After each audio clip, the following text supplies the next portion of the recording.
It's a sit-down kind of a video today, y'all. I am tired. Nah, I'm actually fine. I have been sick the last few days though, so I'm taking it easy. Okay, taking it easy, taking my time, and I'm sitting down. However, I am on the mend, and I feel not too bad. Hi, I'm having a good time going to Melbourne, which is rare for me because historically Melbourne and me have our history. Let's just say that.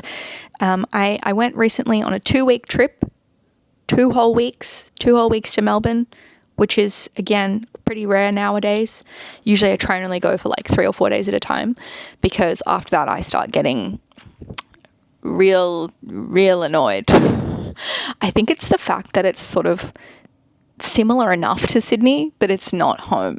So I feel like I'm still in like travel mode, but everything's like very familiar and I wish it felt more like home, but I can't switch off in the way that I can when I'm at home. And again, we're going to hold for plane. This is just our life. Also, I have a lisp because we'll just wait for the plane to pass.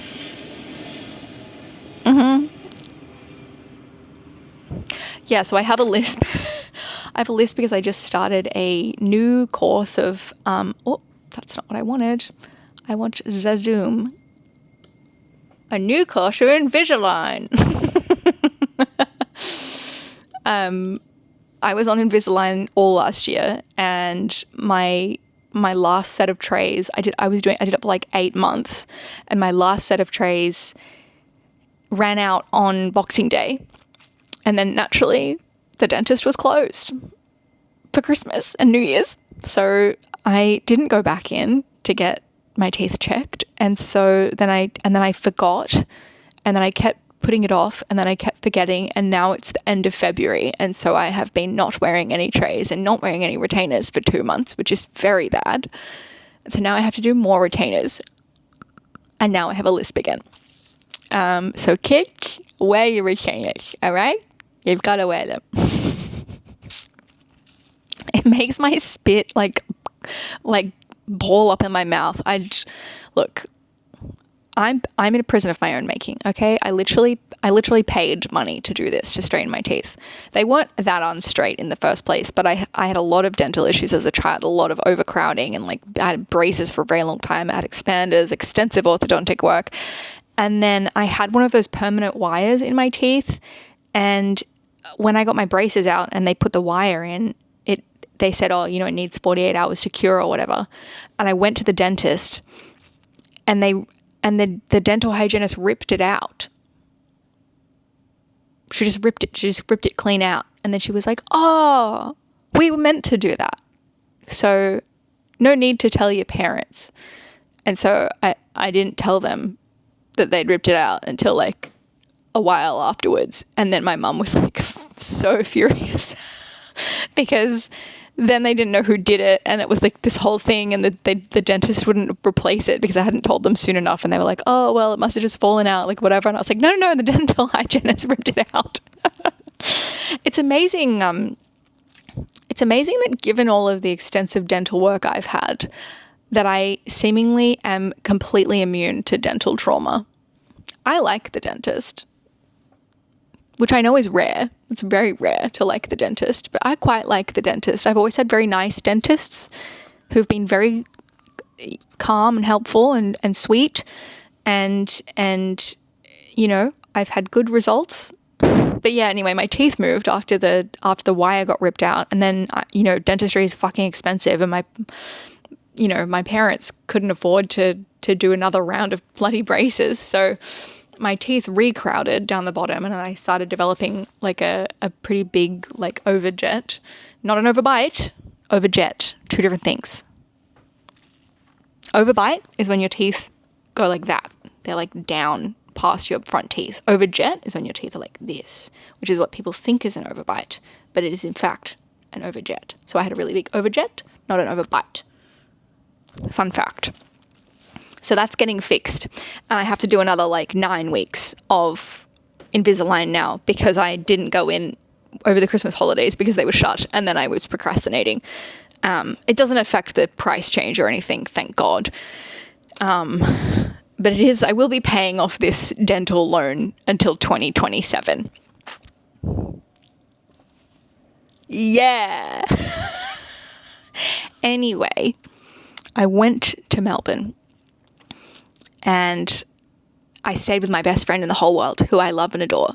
And it was actually lovely. We had such a nice time together. We just had our little life living together in the same room and sharing the same bed because we're bestest friends. And so I don't need to sleep in a separate bed. And she has a little cat who's adorable. And we just got a little coffee every morning and I did our work and we're very productive. And we co-worked in the same bedroom. And I had 2 zine fairs. So it was a big, like, sort of big work trip. I drove down a few days before the first zine fair, which was the 10-year Helio Press anniversary fair. And Helio Press is a long-standing risograph studio from Melbourne who is run by the legendary Ashley Ronning, who I absolutely look up to and have done since I was a teenager. And then I had a week after that. So like one weekend was Helio, and then the next weekend was the biggest zine fair in Australia, which is Festival of the Photocopier, which was it was in its 19th year, which is very impressive. And so it was kind of a massive 2-week experience to drive down there with all my stock and stock from, a few different friends as well, and sort of do these 2 quite big back-to-back fairs in a row, and then sort of have like a working week in between. But yeah, in that time, I also did some shopping because I love to shop until I drop, especially when I'm making a little bit of zine money, because if I don't spend my money, who will? So anyway, in true me fashion, a person who loves to do show and tell, we're going to do some show and tell of what I got from Melbourne in my last 2-week trip there. And I promise you one day I will do show and tell for all of the things that I got from Japan, which are quite literally in boxes right there. That's all Japan stuff that I haven't unpacked. And I haven't unpacked it for like 3 years. Because I'm crazy and I can't unpack things that I buy until I make a video about it, which is just absurd. Anyway, I will get around to it. I finally released the snack video. If you haven't seen the snack video, you should go and watch it. I try snacks for 2 hours. So anyway, yeah. Show and tell time. First of all, I'm going to show you my lucky persimmon. I'm gonna stick this to my collar because it's time. I'm also charging it with the charging cable, which is really funny. Okay, sort of looks like a fun bolo tie. First of all, I'm going to show you my lucky persimmon, which I got from an Asian supermarket in, I can't remember, Greensboro. It was far away from the city. We went to go check out a little Japanese store, which turned out to be really expensive and actually sort of not that great. Pardon me. It was a little bit average, I'm not going to lie. But then we went to an Asian supermarket next door, and that supermarket ruled. And they had this beautiful, like, Chinese New Year, Lunar New Year setup. And they were selling these beautiful lucky persimmons. And I just think it's so charming and I love it and it's beautiful. And so now I hang it in my car and it's fantastic. It's just got such a sweet vibe. So thank you, lucky persimmon. I tried to use Google Translate to see what it says, but Google Translate cannot recognize it. So if anyone knows what it says, I would love to find that out. Right now, I think it just says lucky persimmon. And I think it also says, I love you. Wow. Then I also got this lovely tape, which I've been already using for packing orders. So especially on like Mail Club and stuff. If you don't know, I run a risograph mail club, which is very cute. And then every month when I send them out, I seal the little envelopes with this tape. Oh, it looks so good. I have wanted to do, I've really wanted to do some custom tape to like do orders with. However, it is quite expensive. And so for the time being, I'm just buying like really cute paper tapes from other artists because, you know, it's nice to still support other artists. This one is made by Petra Bose and it's made in the UK, and I got it from Pinky's store in Melbourne, which is a fabulous little shop. Fabulous little shop that I bought a whole lot of stuff from. So you will see that in this video. I'm also just gonna take a quick moment to chug some cold.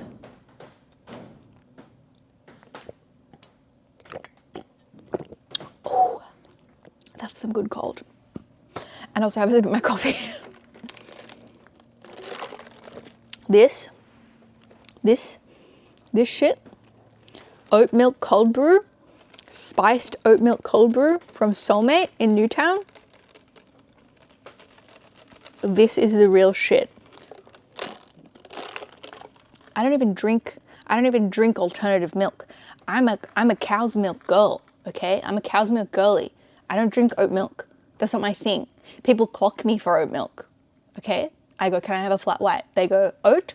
And I go, no, don't clock me for oat. I'm lactose tolerant, okay? I might be the most lactose tolerant person to have ever lived. However, this tastes like cereal milk and it's delicious and I love it and I can't get enough. And I usually get one on a Saturday because it's my little treat. Okay, what else am I gonna show you before I get into my bags of stuff? I'm also gonna show you my new runners, which I'm wearing. These are from Camper and I got them on sale, 50% off. Can you believe it? My friend said to me, do you want to come to the gym? Do you want to go to the gym together? And I was like, that sounds really cool and fun and I'm going to come to the gym with you. And then I promptly realized that I do not have any runners. Didn't have any form of exercise materials. So instead of going to the gym, we went shopping and we bought cute new runners, which I then promptly did not work out in, but I have been wearing just for funsies because they're so cute. They're a bit dirty already, but I don't care. There was like a members sale of some sort, and I signed up to a membership right then and there, and then I got a 50% off discount. Fabulous. Love that. Love how that works. So some camper shoes that I would have otherwise never have spent money on and never been able to afford, I was able to purchase for myself, which is very lovely. Give me just a second to get my bags because we've got some doozies to go through. Ooh. Woohoo, we got some fun stuff. Okay, so firstly, I think I'm going to show you the things that I actually got from the zine fairs. So the actual like art stuff, I think I'm going to start with. Also, if you have a look in the background right now, you can see I have two beautiful artworks hanging up. This one down below is a commission that I had done by my friend Izzy, who I also now share a studio with. Very nice, very beautiful. It's a knitted work. And then above that, up here, is a beautiful work by my very own mother, who is now doing watercolor and gouache artworks.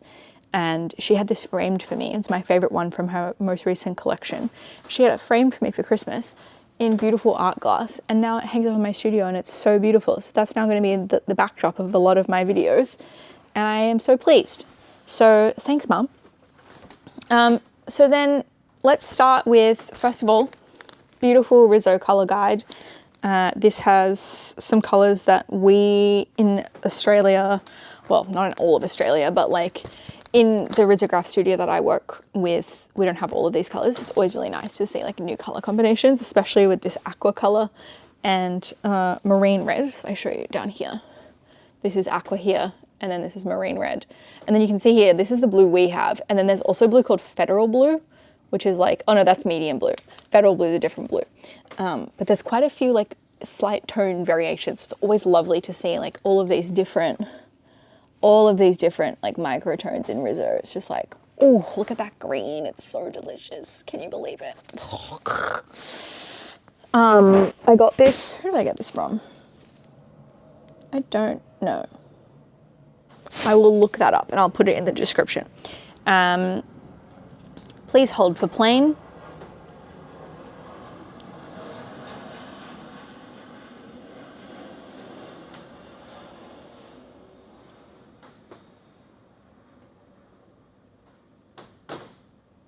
Okay, next print. Ooh, yes. No cops at Pride, thank you very much. I don't want them here. I don't want them anywhere near the Pride Parade. And I love this print. It is just fantastic. This was printed by Glom Press. I don't know if they are the artist of it as well. I think they are, but I'm not sure. Again, I will have to double check. But I saw this print at the Helio Press Print Fair the minute I got there. And I said, oh my God, how many of those do you have left? And they said, we have 2 left. And I said, how much are they? And they said, $40. And I said, take my money, please. Love this. This is amazing. I can't decide if we're going to hang it on the front door or if I'm going to hang it like up here. I think the colors are first and foremost unbelievable. And also just like, I hate the police and I don't want them at Pride, and they can get out and they can go away. So I love this print and I'm glad it exists. The police are not our friends. Next thing. I got this super cool, thick sort of magazine tome about art book fair publishing and art book fair management and event management and running art book fairs and zine fairs and stuff. It's like a big tome about all of these different photo book and art book fairs that exist globally, and there's all these different contributors that have interviews and articles about sort of their experience in running book fairs, which I think is so cool. And I would love to run a book fair one day. So this for me was like a big investment. It was not cheap, but it's going to be a really great source of information for me as I sort of plan, start planning the idea of having a book fair one day. And it also came with this lovely little like infographic that has the page numbers and then who is the contributor for that. Oh, this is so great. So it has all the page numbers laid out, and then it has who's the contributor for that page. So like which art book fair has contributed to that spread. And then on the back, ooh, look at that. That is just fantastic. It's like a calendar map of all the different fairs that have contributed to this book in the next year. So this is for 2025. So I think this book came out last year. I'm not sure. But here's all of the different, like each red bar is like all the different fairs. Let's get a little close up. Ooh, so nice. I love those colors. Yeah, this was a big spend, unfortunately. Sometimes these things, like especially independent print and like art books and stuff they're not a cheap hobby, I gotta say. They're sort of like vinyls or collecting criterions, okay? Getting into print is not for the faint of heart or the faint of wallet. You will spend all of your cash on bits of paper. But I love it. It's just, this is an important piece of information for me, and I can also claim it on tax. So I'm gonna do that.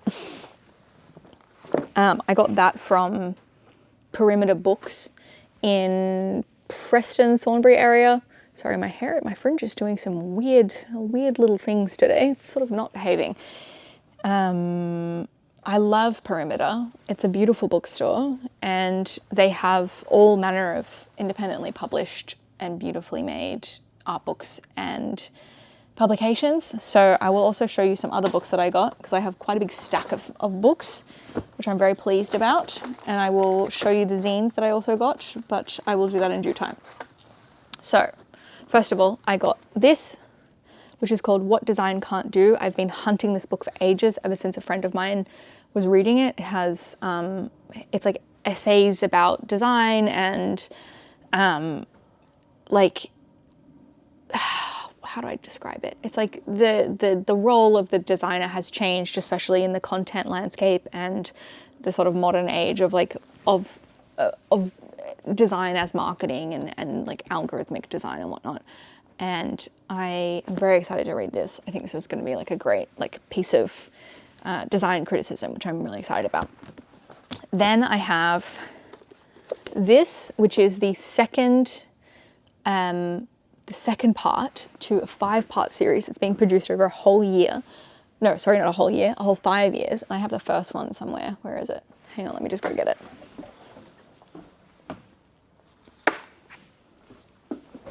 So this is the first one. It's called A Tree. And then there's With a Bird. So it's like you can see here, this is the first one. And then we did A Tree, and now we're at the second one. So in 3 years' time, the whole series will be produced. And they're like different readers about kinship with the natural world, which is so beautiful. And I just love the way that these are printed. So this is all printed on red paper. Oh, wow, so cool. There's like all sorts of different contributions in here. So it's not just one piece of work. It's like a lot of different essays and other literary works and some like visual essays and stuff. And then the next one in this series, so that one's about arboreal kinship, and then this is kinship with birds and like the natural world through aviation and birding and our relationship to birds, which is just so cool. I love birds. So I'm also very excited to have this as a whole collection, because I think these sort of like long-term publishing projects are so amazing, and I really want to be like an active support, like a direct support when these things come out, so that it, you know, ensures that the next one actually gets made and can exist in the world. The next one that I bought is not an art book per se, but it is, I think, an important piece of literature. It's a copy of the Odyssey. Now, this I got from Paperback Books in the city in Melbourne, and it is the only copy of the Odyssey that has ever been translated by a woman. And I think that is just a crazy sentence to say out loud in the year of our Lord 2026. However, I'm very, very excited to finally read this. It's been something that I have wanted to read for a very long time. And honestly, the language aspect was kind of scary, you know? It was kind of an access point that I was a bit worried about. Please hold for plane.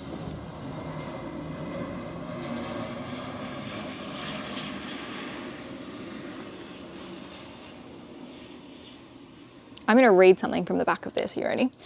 Wilson's language is fresh, unpretentious, and lean. Though there are plenty of finely wrought moments, she isn't looking to gild the poetic lily, but rather to emphasize the emotional arc of the story. Yes. And it's also in iambic pentameter, which I think is just incredible. The fact that it is not only a simple and sort of fresh, you know, unfancy translation of one of the greatest literary works known to man, but it's also written in a poetic style. It's not just a direct translation. She also rewrote the poetry aspect, which is just incredible. It's an incredible feat of translation and writing, and I'm very excited. And I'm especially excited because Christopher Nolan's adaptation of the Odyssey is coming out, I think, this year. So I better get on to reading this, because I would like to read it before I see the film. You know, because I think it's always nice. It's always nice to read the things before you watch them. But in saying that, a lot of the times I watch a movie and then I get inspired to read the books, which is what I did with June. So you never know. Anyway, the Odyssey. Very excited about that. Let me show you some zines. Let me show you some little zines that I got. Where are they? Oh, that's my book. Hang on. Oh, there's lots of lovely little books. Actually, I'll show you 2 more books first. So this is a copy of Mr. Pink Whistle, which I got from a vintage store in Reservoir? I'm not sure. The store is called Retropolis. I don't think it's in Reservoir, but it's close to Reservoir. This is, I know Enid Blyton is kind of a controversial author nowadays, but I owned this very specific copy of this book when I was growing up. And then my house flooded a few years ago, and this copy that I owned got damaged beyond repair, and I found this, and it was only a couple of dollars. So I was like, I would like to buy this for old time's sake, for my my own little sense of childhood wonder. This was the exact copy that I owned, so I thought it would be nice to own it as my own little piece of history. And then I got this beautiful, absolutely beautiful, look at this, look at that illustration. Hello? Oh, I love it. This is a book called Your Forest, and it is by, I think, was it a Swedish author? I'm not sure. Please hold for plane.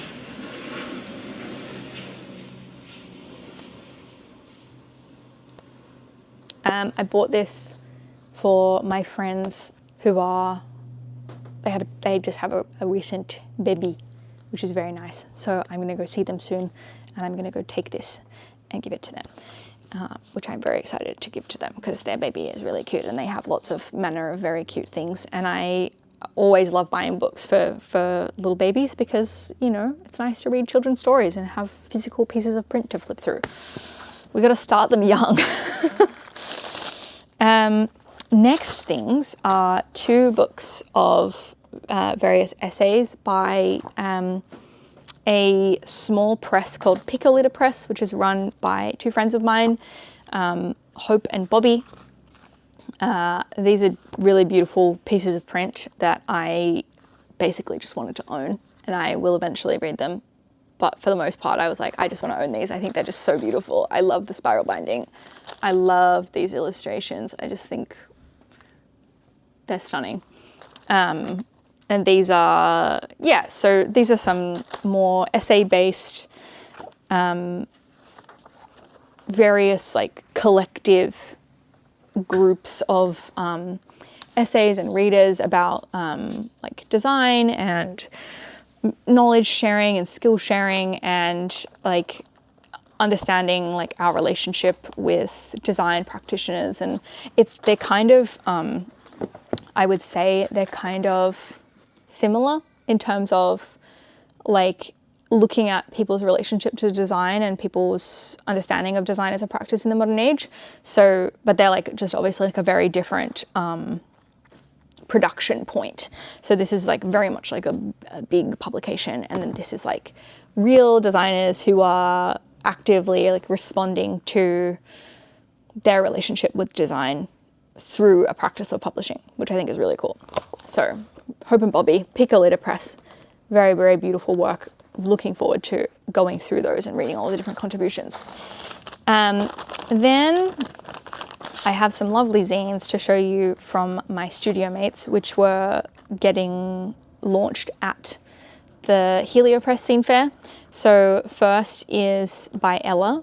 It's called Stitches That Bind, and it is these beautiful, beautiful, beautiful, wow, cross-stitch patterns, which were originally published in France in 1913, which then Ella has digitized and risograph printed on this beautiful brown ink. She also did like little mini prints. Oh, let me get it off my wall. Little mini prints of the same letters but in blue, which are just so delicious. I love seeing risograph, like really fine detail risograph, because you can just see how like powerful the printers are when they're put up against really, really micro detail. If you can actually see it, it's just like, it's amazing. Wow, it's just so tiny. Anyway, R for Ruby, that's hanging up just next to my, monitor. Then there's a lovely little reprint of this lovely little mouse scene, which again, like the colors are so delightful. And I love this little like mini flap. It's very cute. And the little purple pages. Little mouse, are you kidding me? So cute. Hang on, I want to find where's my favorite one? Oh yeah. Climate justice and gay lesbian rat. So cute. Is it a rat or a mouse? I'm not sure. I think maybe it's a mouse, but it's just so beautiful, so beautifully printed, so lovely. Then I have from Izzy, my other studio mate, this stunning little, look at this detail. Look at that.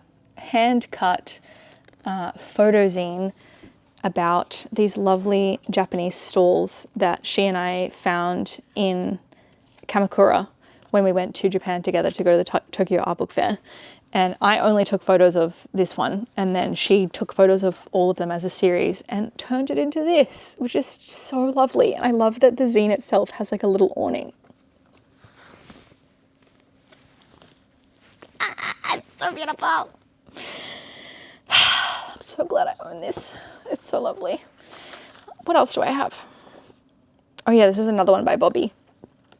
This is just like a lovely little sort of small, quiet zine with some lovely little pixel art.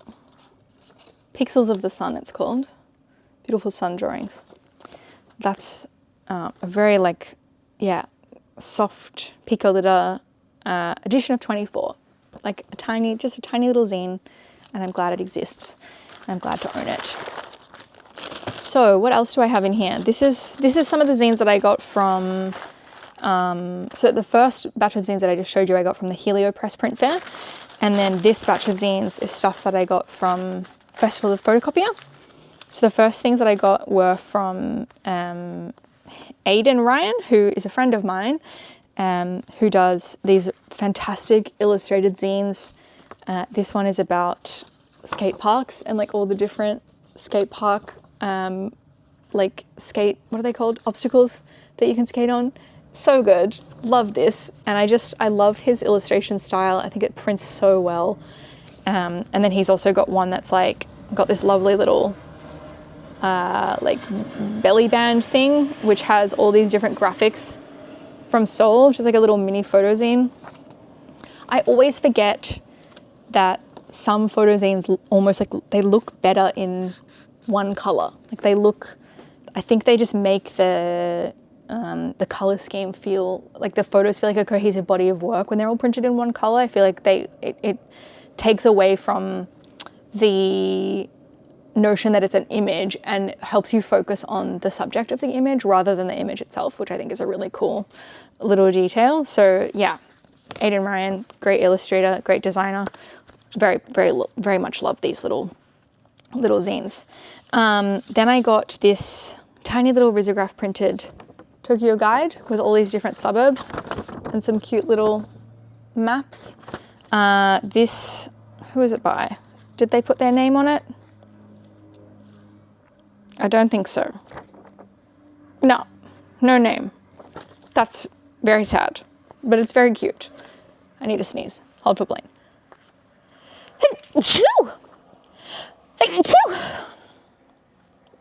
Do not judge my little baby gnome sneezes. Hang on. Oh, I need to chug some cold.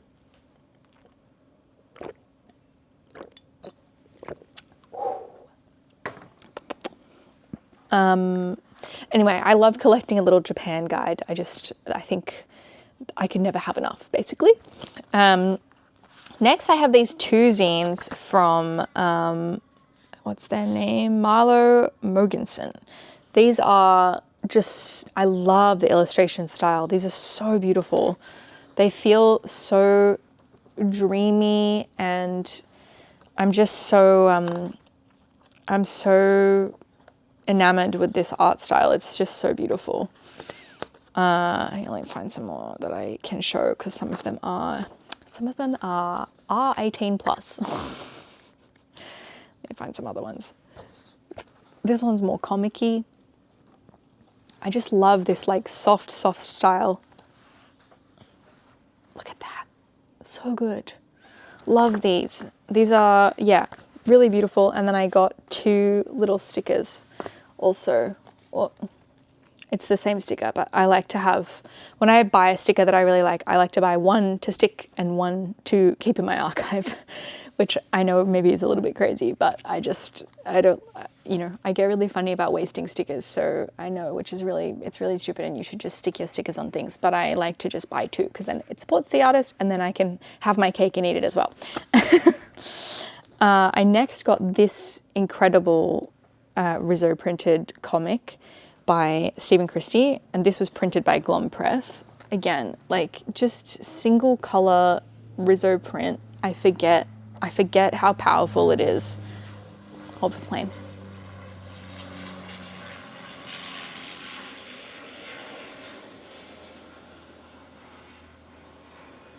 And I love this illustration style. I'm not usually the biggest comic person, but I can never resist a piece of print that is just so sort of technically proficient. So I am very excited to read this. I just think it's really beautiful, and I think the printing is just so mint. I also got another comic. This is also a risograph printed comic, Tales from the Hospital. Who is it by? I think, did Glom also print this? I could be wrong. Oh no, Tree Paper Gallery. Okay, so that's who did this. This Tree Paper Gallery, I got this one at Helio, and then I went to Festival of the Photocopier and then got this. It's really, really, again, like beautifully printed. I love this highlight color being the aqua. Like, I think, even though I think the single color is unbelievable, I also think like a duotone that's in the same color wheel is so cool. So like not having crazy contrast, but just using like a lighter blue to highlight the dark stuff is so good. And then they also have used pink and yellow in some moments. And I think this kind of level of restraint, but also like expanding colors at the right moment is very, very powerful, especially in comic books. So for example, you've got this page, which is just duotone, and then right at the bottom, there are these 2 incredible little extra details of color where they've like offset the masters. So it really, really hammers down like how disoriented they're feeling, but also makes it feel quite magical. And I love that the print goes off the edge of the actual comic. Oh, just fabulous. Fabulous print quality. Love it. Very impressed with this work. And finally, this is by Errol Hoffman.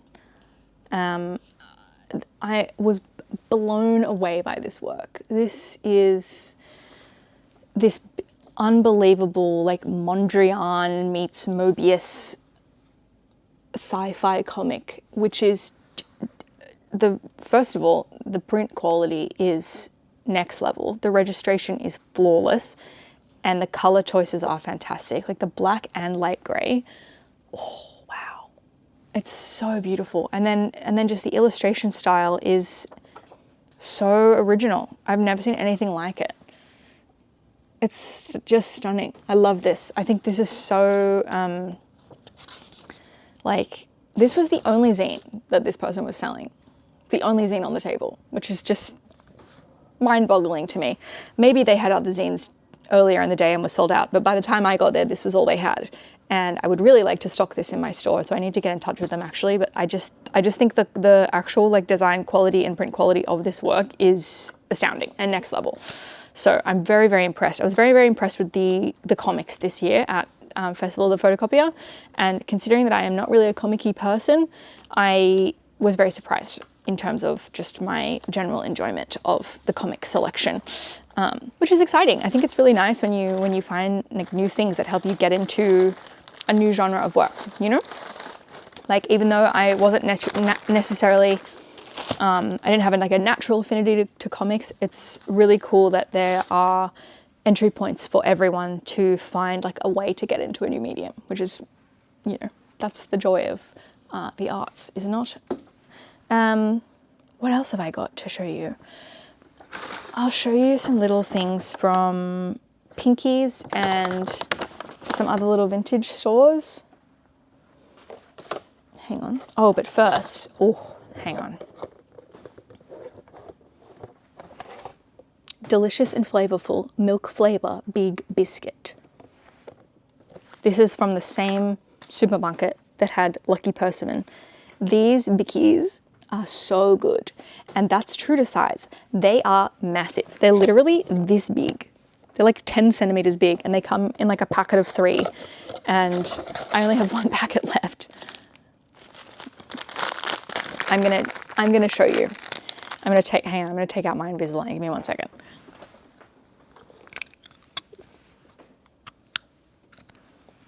Okay, that was embarrassing. So, this is the last packet I have of these, and I'm very sad because they were delicious, and I put them out into the studio and they got just pounced on because they were so yummy. Please hold for plain.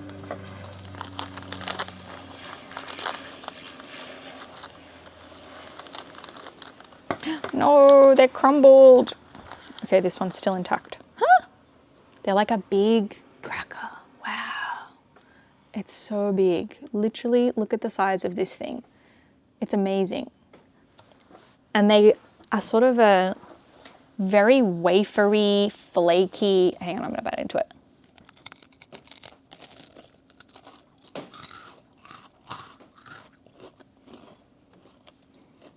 They're so good.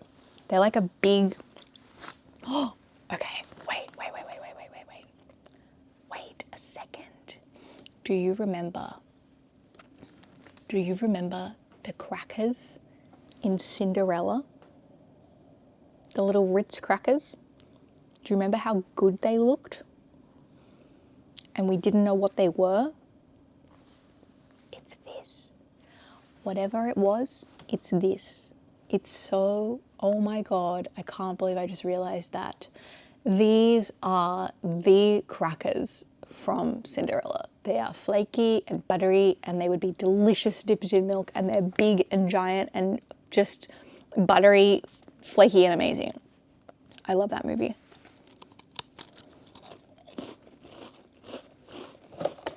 If you've ever wanted to try them, that's what they look like.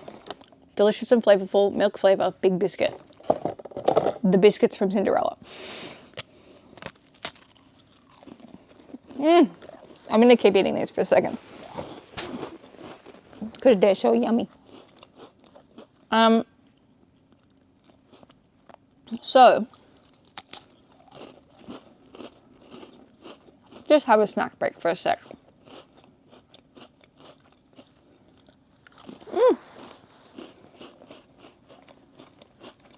Delicious. So, next is this lovely little bumper sticker from Yuck Fun.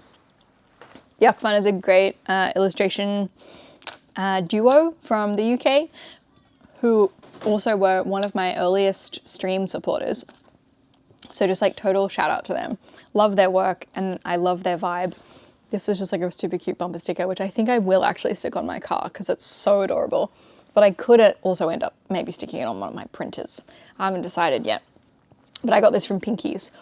And I also got from Pinkies this delightful little Moomin toothbrush stand, which I'm actually going to use as a pen stand for the studio because I already have a lovely porcelain toothbrush stand at home.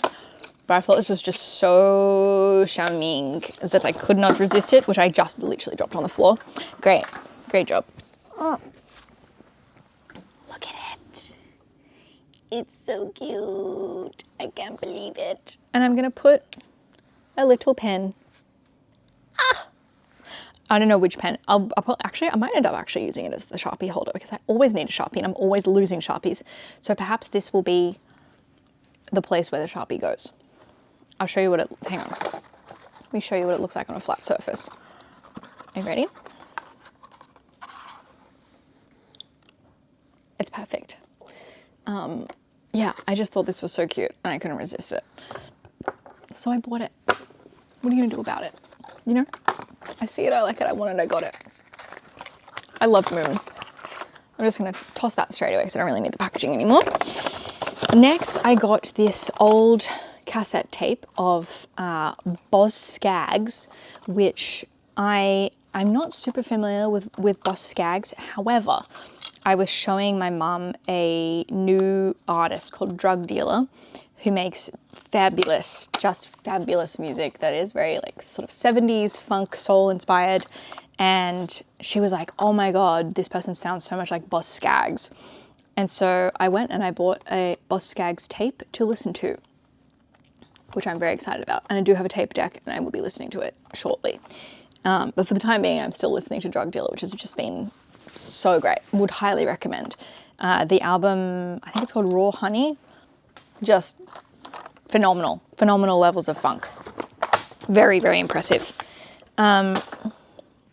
This is a little local guide by Pinkies. It was free. It has just lots of cute little secondhand stores, little places to go.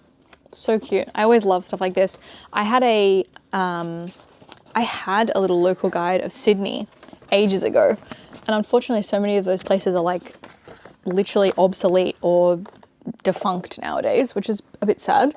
So I should probably do another one, honestly, which I will get around to it. Next thing is this mirror. There you are. Ooh, it's like a magic situation. I got this just to hang in the studio, honestly.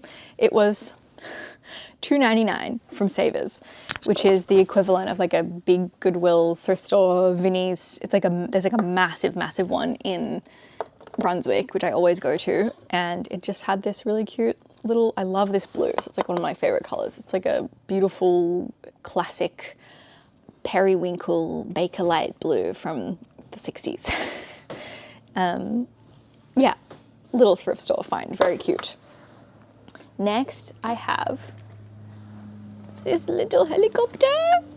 Hold for plane.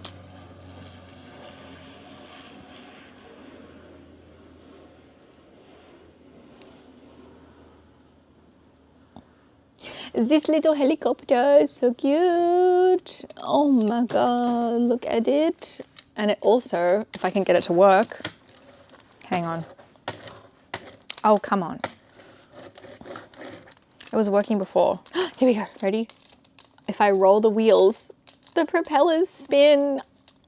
It's so cute, I love it. This is like part plastic and part tin. It has these like really cute little characters on it. Look at the little girl in the plane and the pilots. This is from Metropolis. I spotted it and then I lost it. Like I spotted it because the shop is so big that I like to go and have like a big look around first before I start, asking to take things out of cabinets and stuff. But I walked around and then I couldn't find it. And I was so devastated because I was like, oh my God, somebody's already picked it up in the 20 minutes that I've been here. And I went to the front desk and I said, oh, hi, I'm looking for a little orange helicopter. And I really want to buy it. And it was in a cabinet and I can't remember where it is. And the guy behind the counter was like, oh, I know the helicopter you're talking about. No, it's still here. Here you go. Here it is. And so I had to buy it because it's so cute. And I think it's just going to live probably somewhere in my studio. But it also might live at my house so that when my nephew comes over, he can play with it. It's always really funny having a vintage toy collection with children because in your heart of hearts, you're like, don't touch it. It's very old. Don't break it. But at the end of the day, it's a toy. They don't know any better. It's a toy, and why is it not for them? So I have a rule that if there is a child in my house that is hanging out, like my nephew or a friend's kid, they're allowed to play with any of the vintage toys that I own. Because at the end of the day, if the toys are not for children to enjoy, then why should I have a right to own them? Which I know maybe is a controversial take for many toy collectors. And I get, like specifically art toys that are produced for collecting is a different thing. But this would have actually just been mass produced as a real children's toy. And it has the damage of somebody who would have been 7 or 8 playing with it. So to me, it's unfair to have this in my house and then deny a real child the right to zoom it around. Anyway, very cute little helicopter. I love this little guy. It's right up my alley. Big fan of plastic. What else do I have? Ooh, this is some loot from the Play Store in Melbourne, which is a physical media shop that has a lot of rare DVDs, rare films and rare CDs and stuff. They also are a big stockist of the Criterion collection, which you cannot really get in Australia. You can't buy the Criterion collection online because they don't ship to Australia, which is so annoying. It's so annoying. Why don't they do it? Do they hate profit? Do they hate profit? Criterion channel. Please, if you're listening, please ship to Australia because there are thousands of film bros who want to buy your movies. For big expensive, okay? Big expensive. We don't care. We don't care how much it is. We just want to own it on Criterion.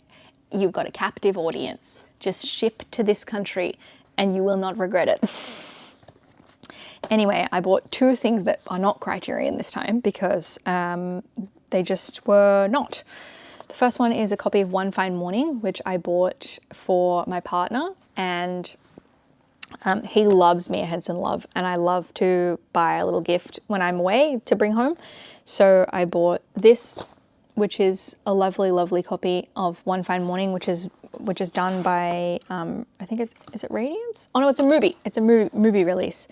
I actually haven't seen this film, and I knew that he loved Mia Henson Love, and he was talking about this director quite a bit. And so when I got there, and I spotted this, I was like, oh my God, like I should get this copy and we can have it at home and we can watch it together.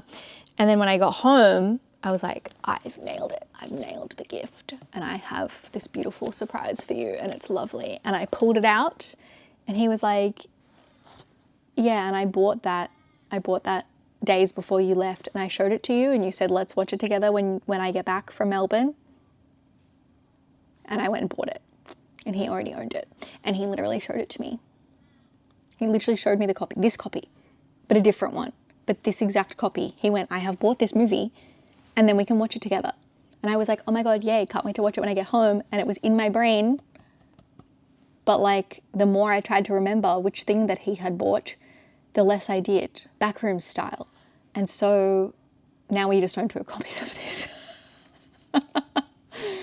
So I might just resell it. I might just resell it on eBay and then buy him something else. But can you believe that? And what's crazy is that I have a photograph of our like fancy DVD shelf, like our Criterion shelf, so that I can reference it whenever I go to like a place that sells Criterion so that I don't buy a duplicate. And I was like, I've nailed it. I didn't buy a duplicate. I bought a new movie and he's gonna love it. Idiot. The next thing I bought is this film, which is On the Silver Globe, which I haven't seen. Again, this is a Eureka release, and this is a very, very interesting piece of cinema history. It's made by a Polish director who I think made Possession, which I love that film. I need to check that. Give me one sec while I look that up. I need to just verify that claim. Hang on. Possession. Andrei Zulowski. Yes. Okay. Yes. He did do Possession and I love that film. And then I saw people on Twitter talking about this being like, somebody said it was like what was it called? A transmission from another world, which just, what an incredible description for a film. And then I was looking up the history of this film and apparently production got stopped. Like it literally got shut down because of like political silencing and censorship. And so the sort of history of the censorship is woven into the film and there's like big chunks of filmmaking missing because the production got shut down and he had to return to it years later. Yeah, When filming was 80% complete, the Polish government ordered the production to be shut down and all the negatives destroyed. Miraculously, the original film reels were preserved, and 10 years later, the film was presented at the Cannes Festival to great acclaim. Very exciting piece of cinema. Very, very excited to watch this. I have heard that it's quite intense, but yeah, I love possession. So I'm really intrigued by the story of this, and I always am pretty blown away by filmmakers who, I mean, in art, like artists in general, who exist in a position of, a much greater oppression than any form of oppression that we have in Australia. Things like genuine censorship and war and, responses to great oppressive and tyrannical structures that are going on in certain countries. Artists that make work in response to those things and artists that make work like in spite of those things I'm always so intrigued by it and so blown away by it. I think one of the most incredible parts of Possession as a film is the fact that the Berlin Wall is this like sense of like ominous, menacing character in the film. Please hold for plane. Hold that thought.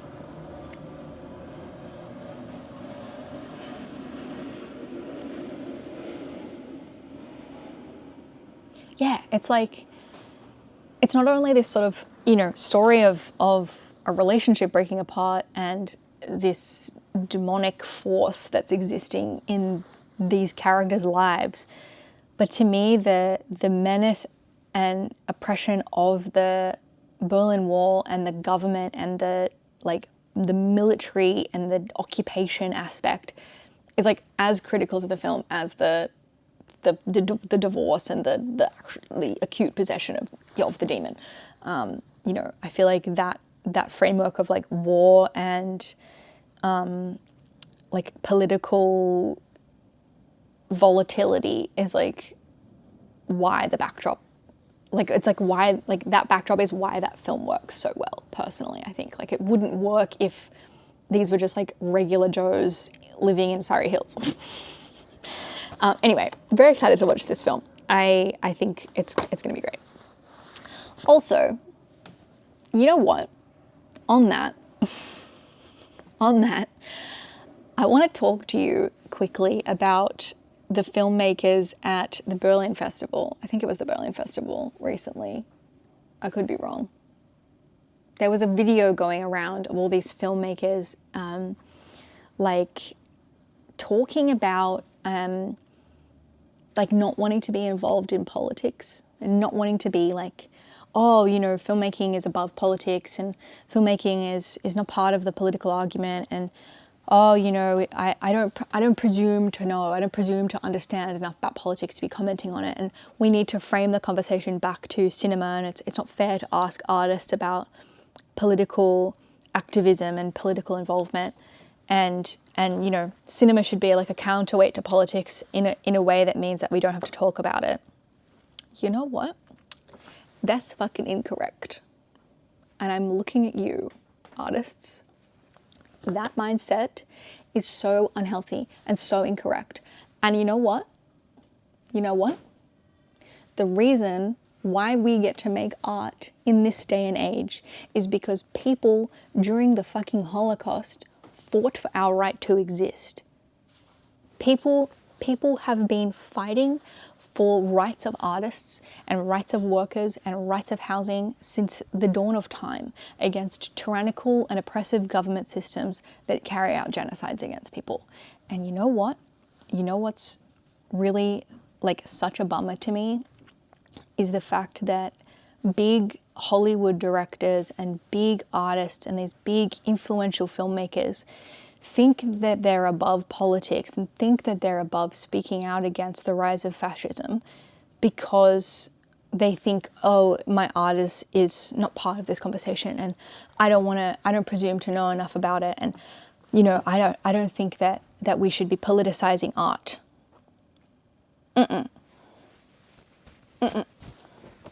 Wrong, categorically wrong. All art is political. All art is political, full stop. You don't get to be exempt from this. And you know why? It's because in Sudan and in Congo and in Palestine and in Iran and in fucking China and Hong Kong and like in Australia, in our own backyards with our Indigenous people, with the Aboriginal people, in all of these places where colonialist governments are defunding the arts and where occupying forces are blowing people up, there are artists there.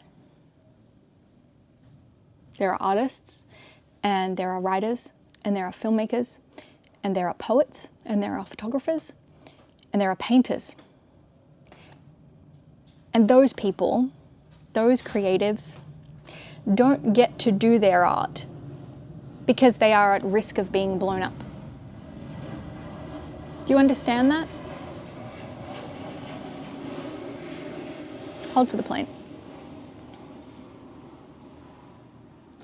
When there are artists in the world that are currently fighting to be alive, not for the right to make art, just fighting to be alive, and they don't get to make art because they are fighting to be alive, then it is our job as artists in the countries where we are allowed to do art.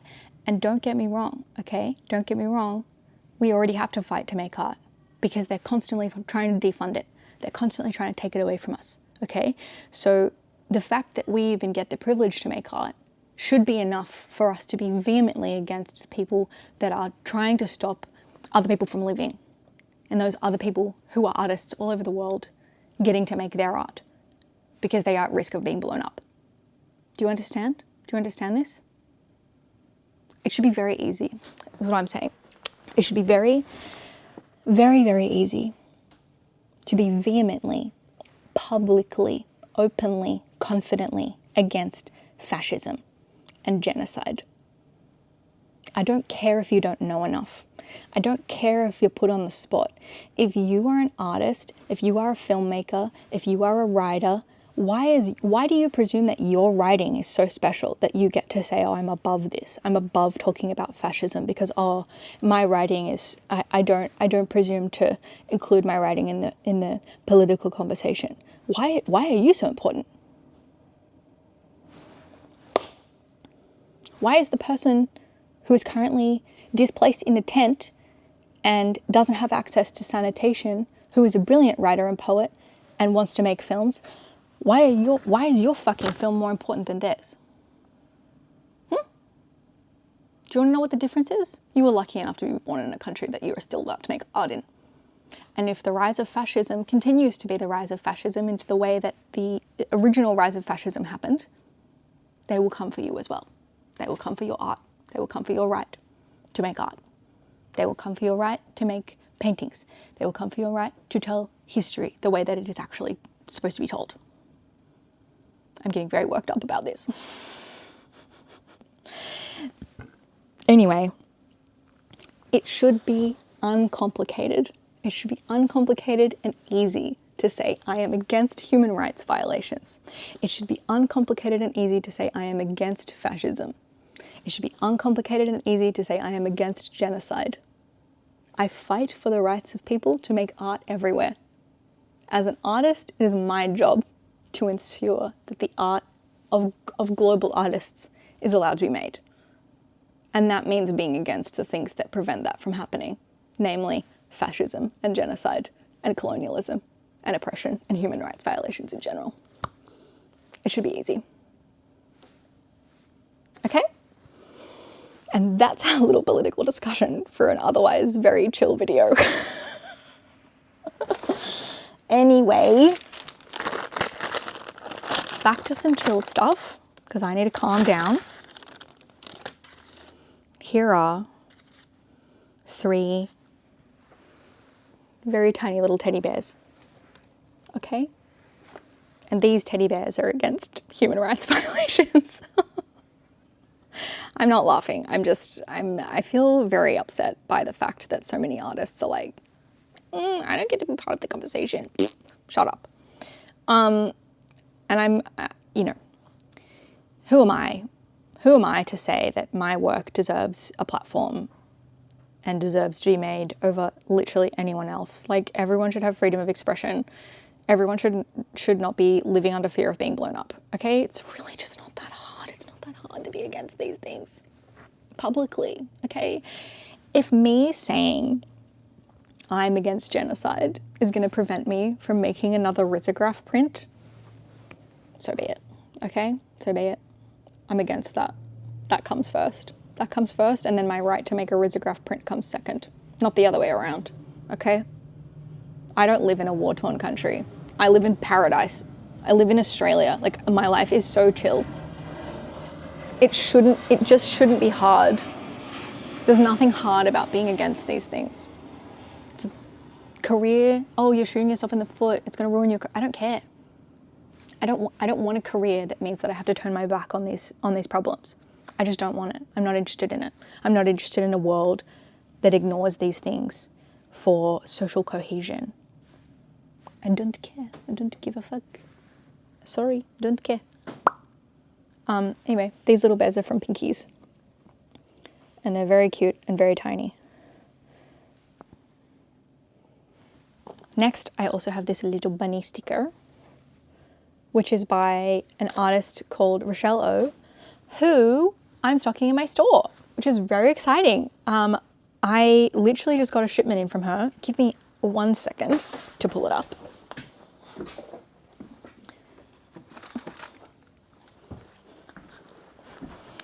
Look at this. Really cute. She sent me this just to have. So again, bumper sticker collection. I feel like maybe will go on my printers potentially. I don't know. And then I also got, she sent me this lovely little sticker included in the wholesale order that I did. And then this lovely little thank you note. A little spare zine just to have for me, which I love so much. I love this design. Like, oh, that is just so beautiful. Look at this, like a little cyber girl. So cute. And then what I'm actually stocking is, hang on, these beautiful little like mini notebooks, which are called it's called My Rabbit Neighbor's Little Concertina. And then on the other side, there's like these little notepad pages. Oh, so cute. So they're gonna go in my shop really soon.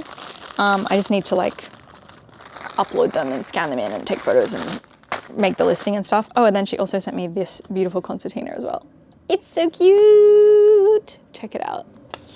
Please hold for plain yet again.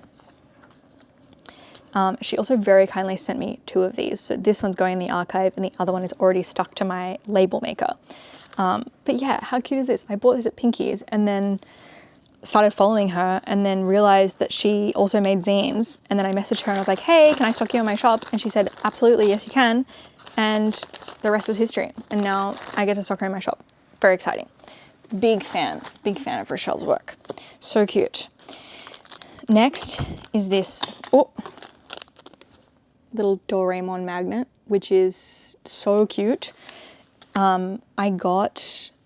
We have like I bought this little like tiny fridge for our studio space just so that we could put like little cans of drink and little, a little bit of milk or our lunch or something. I just was like, I wanted to have a little tiny bar fridge so that we could have a little spot to put our food and beverages. And so we've all decided to like put a cute little magnet on. So I have this Doraemon magnet, which is really cute, which I got from Pinkies as well. And then Ella also bought me this ham cheese sandwich magnet, which is so fun. It's literally just like a pretend little piece of bread and then a slice of ham and cheese.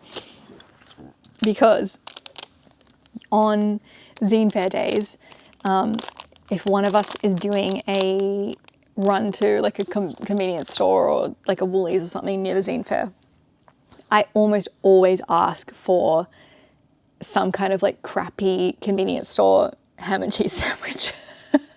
I'm a big fan of like a refrigerated sad sandwich from a convenience store or a shopping mall or something, because to me they're like just the most like consistently average food that you can get for lunch. It's just a slice of ham and a slice of cheese and a slice of bread, and it's like so processed and it tastes the same no matter where you go. So Ella also got me this. It's this little representation of my ham and cheese dreams. So I will be sticking these both on the studio fridge. So fun. What else do I have? I did get some other things from Savers, and these are also for my friends who are having babies or who have had babies. This is a little, oh my God, it's so cute. Baby clothes are so cute. I just got these from the secondhand store, but like, hello. That is adorable. It's like a little ruched little onesie, very cute. It's really funny shopping for baby clothes because everyone's like, oh my God, like when are you having a baby? And I'm like, I'm not having a baby. I'm just buying it for other people who are having a baby. So that's that. And then I also have just the most darling dress. Look at this. This is just so beautiful. Look at these buttons. Look at those. Love that color. This is just phenomenal. Can you imagine? Can you imagine a little tiny child in this? Just gorgeous. And that was $8. Hold for plane.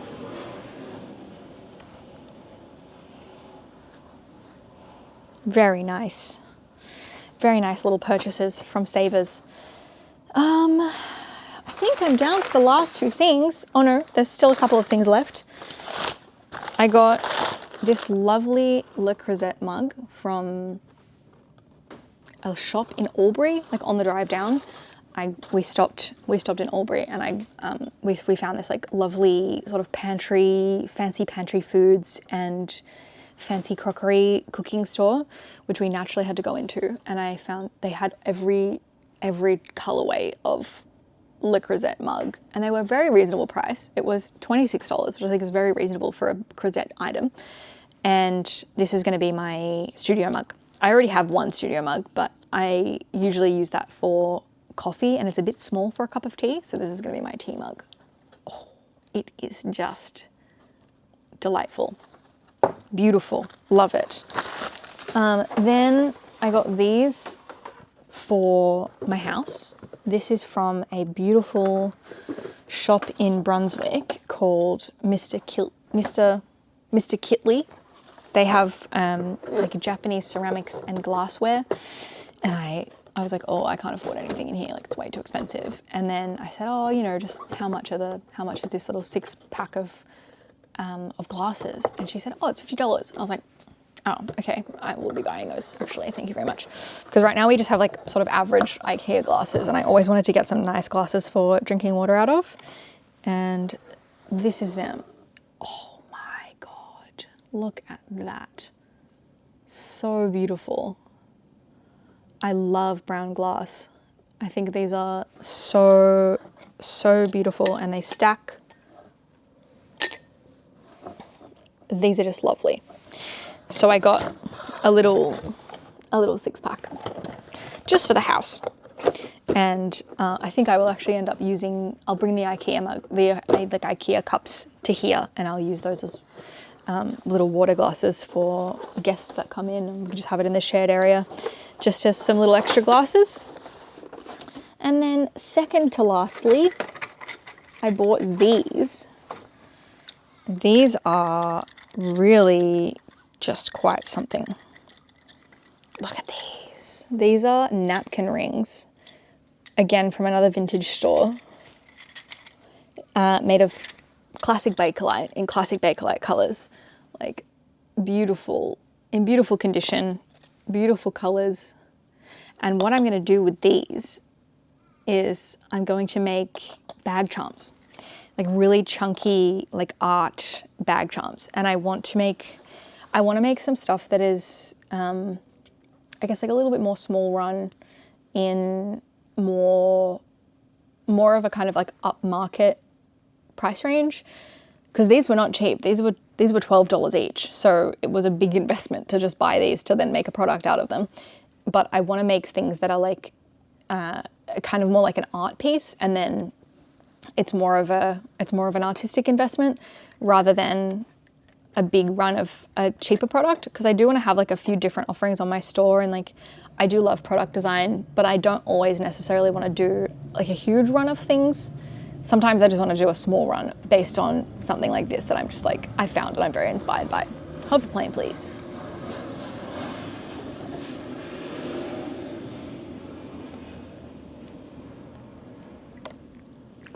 I'm getting dripped on. Yeah, so I'm going to make, these are like these beautiful, they're octagons on the outside and then a lovely like circle on the inside. And they're in such good nick. So what I'm going to do is I'm going to make, this is like the sort of core bag charm. And I'm going to get like a lovely chunky piece of hardware and then have things like hanging off it to be like, yeah, kind of this more art experience for something to go on your bag, something decorative. Like I might even do like a piece of fabric or something. Like it'll be like a big, like interesting, chunky, sculptural thing. So I don't know exactly what I'm doing with this yet, but I will come up with something fun. And then the very last thing is a little gift that I got when I got home. My partner and I went to see Marty Supreme, and we didn't get to get one of the ping pong balls because they weren't giving them out for some reason that night. We went to like a preview screening and then they weren't giving them out, which is what I was very sad about. And then my partner went to a different preview screening because he wanted to go see it again. And he got me a Marty Supreme ball. Yes, Marty Supreme. What can I say? I loved it. It was great. I loved the movie. I loved the soundtrack. I think Timmy Ping Pong is a phenomenal film. I just thought it was great. And I'm so glad I have this ball. I just think it's so fabulous. And I'm going to have this in my studio. Oh, now it's back in focus. Let me fix my little hair. Wow. It was such a nice little surprise when I got home to have this.